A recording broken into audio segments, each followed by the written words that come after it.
Hello and welcome to What Car India, your friendly guide to cars and bikes.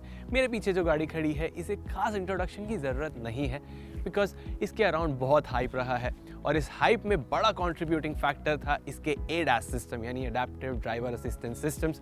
इसमें लगा है level 2 autonomous take और इसी को आज हम सिटी में चलाकर टेस्ट करने वाले हैं, जहां पर आप यूजुअली अपनी गाड़ी चलाते हैं और आपको बताएंगे ये कैसा परफॉर्म करता है वहाँ। तो बिना किसी देरी के चलते हैं इसकी ड्राइवर सीट पर। लेकिन आगे बढ़ने से पहले व्हाट कार इंडिया को सब्सक्राइब कर लीजिए और वो छोटा सा बेल आइकन दबाना ना भूलें, जिससे ऑटो जगत के लेटेस्ट न्यूज, रिव्यूज और इंटरव्यूज आप तक पहुंचे सबसे पहले हिंदी में। तो XUV 700 में जो एडास फीचर्स मिलते हैं वो सभी आपको यहाँ ड्राइवर्स डिस्प्ले में दिखेंगे। इनके थ्रू आप इन बटन्स के थ्रू साइकिल कर सकते हैं। यहाँ पर सबसे पहला ही पॉइंट है ड्राइवर असिस्टेंस। यहाँ पर आप अडेप्टिव क्रूज कंट्रोल के डिफरेंट लेवल्स देखेंगे। यहाँ पे स्लो, नॉर्मल, फास्ट मैंने नॉर्मल पे सेट किया हुआ है। यहाँ पर इसका रिस्पांस बहुत ज़्यादा फास्ट नहीं होता मेरे गेज करने के लिए, तो मैंने नॉर्मल पे सेट किया हुआ है। या तो आप इसे कम्प्लीटली बंद कर सकते हैं या फिर यहाँ पर फॉरवर्ड कोलिजन वार्निंग आपको मिलता है। यहाँ पर सिर्फ वार्निंग मिलेगी, सिस्टम कोई इंटरवेंशन नहीं करेगा बीच में। अगर आपको ये चेंज करना है तो नीचे जाके ऑटो इमरजेंसी ब्रेकिंग ऑन कीजिए। ऑटो इमरजेंसी ब्रेकिंग में सिस्टम अपने आप इंटरवीन करेगा जब इसको लगेगा कि ब्रेकिंग की ज़रूरत है। और यहाँ पर आप वार्निंग लेवल्स भी सेट कर सकते हैं। वार्निंग लेवल्स हैं लेट, नॉर्मल, अर्ली।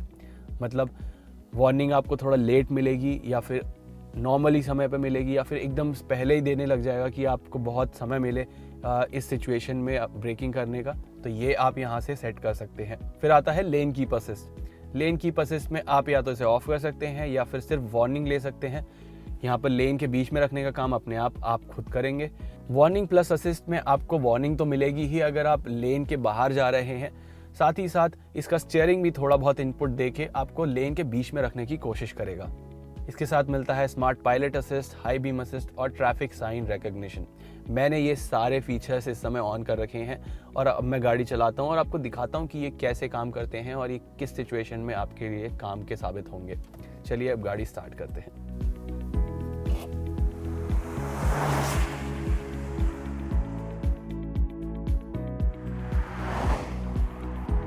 अब अडेप्टिव क्रूज कंट्रोल सेट करने के लिए आपकी स्पीड कम से कम 30 kph होनी चाहिए। उससे कम होगी तो आप अडेप्टिव क्रूज कंट्रोल की कंडीशंस मीट नहीं कर रहे हैं और सिस्टम वो एंगेज नहीं करेगा। तो अब क्रूज कंट्रोल सेट कैसे होता है? वेल, आपके सामने गाड़ी है, इससे आप 1 या 2 कार की लेंथ की दूरी बनाएं और उसके हिसाब से आप यहाँ पर ये सेट का बटन दबा दें। यहाँ पर से आप इसकी स्पीड भी सेट कर सकते हैं और डिस्टेंस भी। अब होगा क्या? वेल, हमारी गाड़ी सामने वाली गाड़ी से उतनी ही दूरी मेंटेन करने की कोशिश करेगी जितने भी हमने क्रूज कंट्रोल सेट किया था और स्पीड भी उतनी मेंटेन करेगी जितना आपने यहाँ पर सेट किया हुआ है। अब जैसे सामने वाली गाड़ी की पेस बढ़ती और घटती रहेगी, उसी हिसाब से हमारी गाड़ी भी अपनी पेस मेंटेन करेगी। लेकिन अगर उस गाड़ी ने स्पीड बढ़ा ली तो हम अपनी उतनी स्पीड तक ही जाएंगे जितनी हमने सेट करी है। अब ऐसे में मेरी गाड़ी काफ़ी पीछे छूट गई है, तो क्रूज कंट्रोल बिना बंद किए मैं सामने वाली गाड़ी से कैचअप कैसे करूँ? वेल, कन्वेंशनल तरीका है, आप ये बटन्स के थ्रू कर सकते हैं या फिर आप सीधा एक्सेलरेटर दबाइए और इससे अडेप्टिव क्रूज कंट्रोल ओवरराइड हो जाएगा और सामने वाली गाड़ी के करीब जाने के बाद आप जब पेडल छोड़ देंगे तो वापस क्रूज कंट्रोल एक्टिवेट हो जाएगा।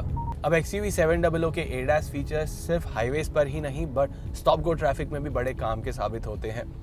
यहाँ पर आप इसका स्मार्ट पायलट असिस्ट यूज़ कर सकते हैं और स्टॉप गो ट्रैफिक में आप डिस्टेंस मेंटेन कर सकते हैं सामने वाली गाड़ी से बिना एक्सेलरेटर और ब्रेक इस्तेमाल किए। नॉर्मल ट्रैफिक में आप एफर्टलेसली इस फीचर को यूज करते हैं, लेकिन परेशानी बढ़ जाती है रश आवर ट्रैफिक में। अभी सिस्टम काम तो बढ़िया करता है। महिंद्रा का कहना है कि उन्होंने इसे इंडियन कंडीशंस के लिए ट्यून भी किया है, जिसके साथ हम काफ़ी हद तक अग्री भी करेंगे। लेकिन आप जानते हैं इंडियन कंडीशंस कितनी अनप्रेडिक्टेबल हो जाती हैं। अब अगर आपने इंडियन ट्रैफिक में 1 कार लेंथ अपने सामने छोड़ दी है तो ये रेस्ट अश्योर्ड कोई ना कोई तो अपनी गाड़ी या फिर बाइक लेकर आपको कट करने की कोशिश ज़रूर करेगा और यही होता है। इस वजह से गाड़ी कंफ्यूज हो जाती है बार बार जब वो ऑब्स्टिकल सेंस करती है और ये आपके लिए थोड़ा इरिटेटिंग भी हो जाता है। तो इसे तभी यूज करें जब ट्रैफिक थोड़ा लाइट हो और आपको मंजिल तक पहुंचने की ज्यादा जल्दी नहीं है। लेन कीप असिस्ट, नाम खुद ही सेल्फ एक्सप्लेनेटरी है। अब रोड पर जो लेन मार्किंग्स होती हैं इनको गाड़ी कैमरा और रेडार के थ्रू पढ़ लेती है और उसके बीच में गाड़ी को कंटिन्यूसली रखती है। अब अगर गाड़ी इनके बाहर जाने लगती है तो ये अपने आप स्टीयरिंग को इनपुट देके इसके अंदर ले आती है। अब ये काम अच्छा करता है, लेकिन इसके यूज़ के साथ भी थोड़े इश्यूज जुड़े हुए हैं। जैसे अगर लेन मार्किंग्स फेडेड हैं तो ऑब्वियसली ये तब काम नहीं करेगा, और लेन के बीच में अगर पॉट होल्स वगैरह हैं या फिर स्पीड ब्रेकर्स भी हैं तो गाड़ी ऑब्वियसली स्लो नहीं होगी, वहाँ पर आपको खुद इंटरवीन करना पड़ेगा, खुद ही गाड़ी को बचाना पड़ेगा। तो इस बात का आपको थोड़ा ध्यान रखना पड़ेगा। और अगर एक साइड के लेन मार्किंग्स पर कोई ऑब्स्टेकल है तब भी आपको ही ध्यान रखना पड़ेगा। तो आपके दोनों हाथ स्टीयरिंग पर और नजरें रोड पर बनी रहनी चाहिए। और इसके बाद हम आते हैं ऑटो इमरजेंसी ब्रेकिंग में। अब यहाँ पर गाड़ी के अगर आप बहुत करीब पहुँच गए तो ये आपको कोलिजन की वार्निंग देगा, और अगर आपने ऑटो इमरजेंसी ब्रेकिंग ऑन किया हुआ है तो ये ब्रेक्स भी खुद लगा देगा। इसकी इंटेंसिटी कैसी होगी वो आपको खुद सिलेक्ट करना होगा। अब इस फीचर का होना एक अच्छी बात है, इससे आपकी सेफ्टी ही एनहेंस होती है, लेकिन ऑब्वियसली इस पर डिपेंडेंट नहीं रहा जा सकता। मेरे हिसाब से सबसे बेस्ट सेफ्टी लेवल्स मेंटेन करने में एक जिम्मेदार ड्राइवर ही सबसे ज़्यादा सक्षम रहता है। महिंद्रा इसका एडास सिस्टम और ज्यादा रिफाइन करने में लगे हैं, जिससे ये इंडियन कंडीशंस को और बेहतर समझ पाए। कंपनी की कोशिश है कि ये सिस्टम कैटल और रोड बैरियर्स डिटेक्ट कर पाए और यहाँ तक कि दोनों साइड मिल्क कैन से लदी मोटरसाइकिल्स को भी पहचान पाए। अब अगर आपके मन में सवाल हो कि इसका एडास सिस्टम रात में कैसा काम करता है, हमने इसे सिटी में यूज़ किया। सिटी में ये एकदम बढ़िया काम कर रहा था, और रात में ड्राइव करने में इसके और 2 फीचर्स हैं जो बड़े काम के आते हैं। हाई बीम असिस्ट, अगर आप हाई बीम पर गाड़ी चला रहे हैं और आपके सामने से कोई जा रहा है तो गाड़ी अपने आप हाई बीम लो बीम कर देगी, और जैसे ही सेंस करेगी कि आपके सामने कोई नहीं है वापस उसे हाई बीम पे कर देगी। It's a very useful feature. और वैसे तो इसके हेडलैम्प्स काफ़ी पावरफुल हैं, रोड एकदम बढ़िया तरीके से लाइट अप कर देते हैं, लेकिन अगर आप एकदम अंधेरे रास्ते पर जा रहे हैं और आपने हाई बीम ऑन कर रखी है और उस रोड पर कोई स्ट्रीट लाइट्स नहीं है तो आप 80 क्रॉस करने के बाद इसमें ऑटो बूस्टर हेडलैम्प्स ऑन हो जाते हैं, जो एक्चुअली बहुत बढ़िया काम करते हैं।